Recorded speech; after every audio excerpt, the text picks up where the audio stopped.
And look who's here, the man, the myth, the legend, from the Resource Center, Bruce Porter. There you are. Good to see you. I've got to walk over there. Good to see you. Yeah, always good to see you. What are we going to talk about today? We're going to talk about estate planning, I believe. Yeah, we've got our last two workshops of the year coming up next week, Tuesday at 6 and Wednesday at 2 o'clock in the afternoon. And so we'll give you some information to come and visit. They're good workshops. Last two we're doing. They're excellent. Yeah. Everything gets explained very, even I was able to understand it. So which is saying something. Absolutely. Yeah, unfortunately, yes, he's right.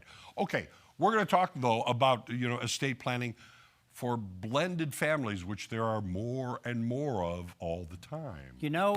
We looked at all kind of some statistics up.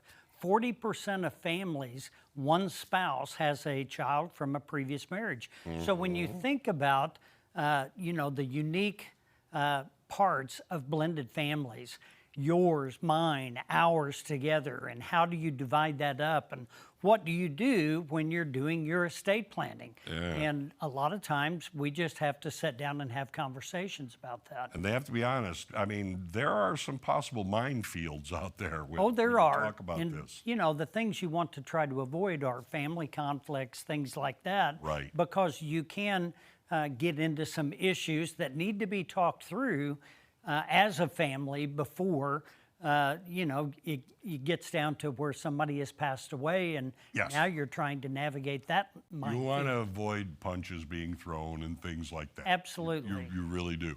Okay, here are your options. So inheritance considerations, how you're going to divide things up, that needs to be discussed.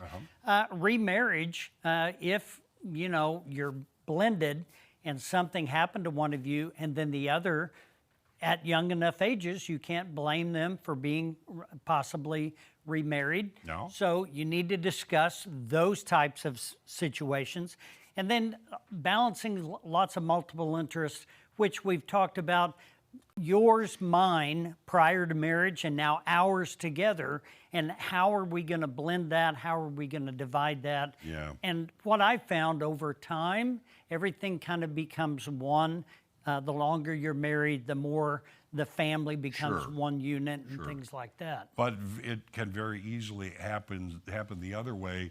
Father has his son, mom has his daughter, he's got his money, he drops dead.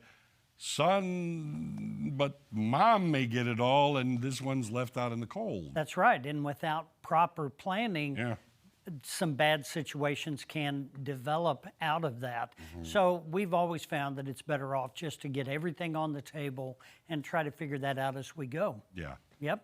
All right. Wills need clarity. They're clarity of your wishes. They're letting the world know, here's what I want.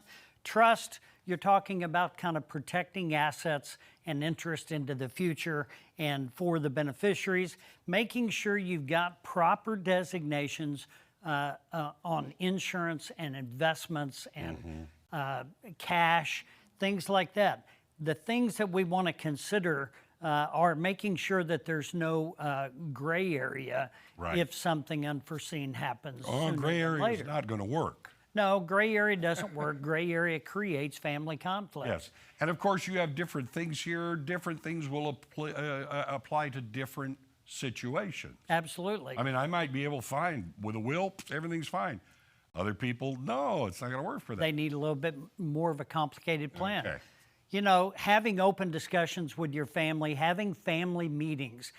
This was an idea that was presented in a estate planning workshop years ago, and I can see a lot of benefit to sitting down as a blended family, letting people know, here's my expectations of what I want done, here's how I want things handled. You're going to prevent a lot of family conflicts by doing that, and educate your family members on exactly what you want. Well, I figure if you have an open discussion about what you're going to have for dinner, probably should do it with your finances. Well, too. Yeah, and all of your stuff. Exactly. I mean, that's a great time around the holidays to get together. And here's how you can go to our QR code. You can call 882-1800.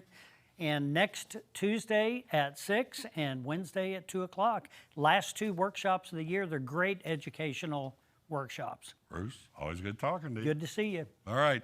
The latest from The Amazing Race is right around the corner. That's what I did at racing. That's what I did.